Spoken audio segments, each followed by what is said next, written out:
ഇതുപോലെ അതിനിടങ്ങളിൽ നടന്നിട്ടുള്ള യുദ്ധങ്ങളിൽ ദുര്യോധനന്റെ ഹിതത്തിനായി പല പല വീരന്മാരെയും അല്ലയോ കർണ ഭവൻ ജയിച്ചല്ലോ.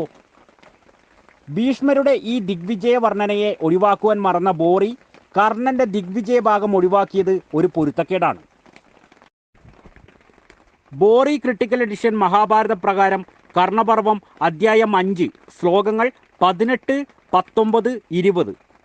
ഭാഷാ അർത്ഥം എന്തെന്നാൽ ആ വീരനായ കർണൻ മിത്രത്തിനു വേണ്ടി ബലവാന്മാരും ദുർജയന്മാരുമായ ഗാന്ധാരൻ, മദ്രദേശക്കാരൻ, മത്സ്യൻ, ത്രികർത്തൻ, അംഗം, ശകൻ, പാഞ്ചാലൻ, വിദേഹൻ, കുളിന്ദൻ, കാശിരാജാവ്, കോസലൻ, സൂമാൻ, പുണ്ട്യാൻ, നിഷാദൻ, വങ്കരാജാവ്, കീചകൻ, വത്സ്യൻ, കലിംഗം, അംശമാകൻ, ഋഷിക രാജ്യം തുടങ്ങിയ രാജ്യങ്ങളെ വീര്യം കൊണ്ട് ജയിച്ചു നമുക്ക് നൽകിയിട്ടുണ്ട്.